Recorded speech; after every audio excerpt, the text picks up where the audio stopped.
Hey everyone, and welcome to the first episode of the DriveContact Podcast. If you're obsessed with everything that has an engine, you're in the right place. DriveContact is your new home for all things car culture. We're here to dive deep into what makes this community so incredible, connecting passionate enthusiasts from every corner of the world. Whether you live and breathe JDM, spend your weekends at the racetrack, or just love hanging out with other gearheads, we share your passion.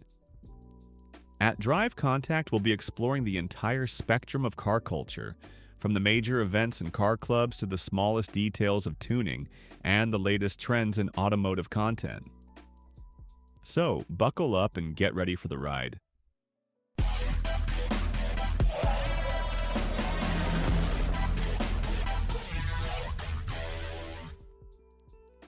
The ECU Decode. Cracking the code. Our first episode is dedicated to the engine control unit. Today, we're diving into the brain of your car. It's not the steering wheel or the engine, but a powerful, silent hero that controls nearly every single thing your car does. The engine control unit, or ECU. If you've ever heard a tuner talk about reflashing or remapping, you're about to find out what that really means and why it can transform your car. The ECU is a small computer that's responsible for managing your engine's performance. Think of it as the ultimate micromanager, constantly taking in data from dozens of sensors all over the car. Based on all that information, it makes thousands of calculations every second to control critical functions like fuel injection timing, ignition timing, even the boost pressure from your turbocharger. So, if the manufacturer builds this brain, why would you need to change it? Well, there are a few reasons.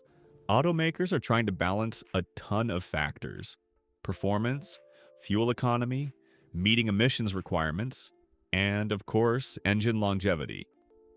They have to build a car that can be sold in a dozen different countries with different fuel qualities and emission standards, so they leave a little bit of performance on the table.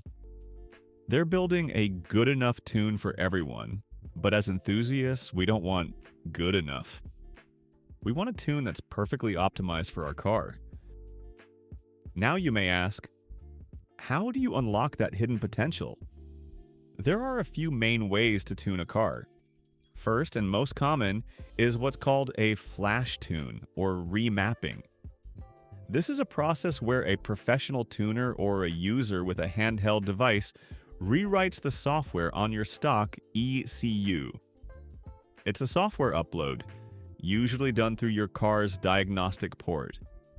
It's a very popular method because you're using the hardware that's already in your car. The second method is a piggyback unit. These are modules that connect to the stock ECU and trick it into changing its parameters to produce more power. They sit on top of the factory system and modify the signals. Finally, you have a standalone ECU.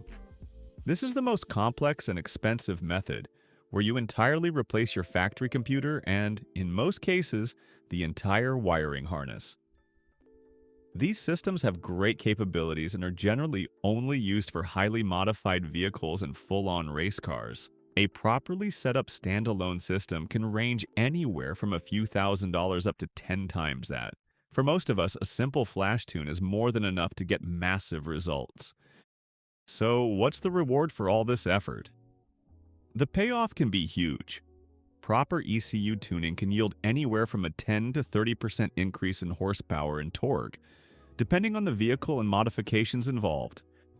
But it's not just about raw power, it can also improve your fuel efficiency by optimizing the engine for more efficient combustion, especially in turbocharged engines.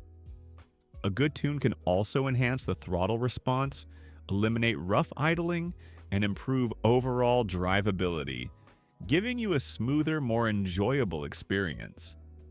But a word of warning, there's no such thing as safe tuning. The safest tune is the one that comes from the factory, and any modification can affect longevity. That's why you have to be careful. The most common tuning mistakes are all about being too aggressive. Things like incorrect air-fuel ratio adjustments, over-advancing ignition timing, which can cause engine knocking, and ignoring boost levels on a turbo car can all lead to catastrophic engine failure. That's why we always recommend you leave this to a professional tuner. They're the ones who can make sure your engine is running safely, while also producing all the power it possibly can. The tuning world is constantly evolving. With the rise of data analytics, tuners are now leveraging telemetry data from a car's onboard diagnostics to make incredibly precise adjustments. Using tools like dynamometers and OBD2 scanners, they can see exactly how the car is performing and make minute changes to optimize it. The biggest shift we're seeing, of course, is with the electric vehicle revolution. As electric vehicles continue to gain popularity, the tuning industry is adapting. The focus is shifting to enhancing battery performance, increasing range, and optimizing electric motor output for that instant torque ride we all love. The future of tuning is about to get a whole lot quieter and a lot faster. That's it for this week's episode. Make sure to check out our website for more on this topic and subscribe to our social media channels. See you next time at DriveContact Podcast.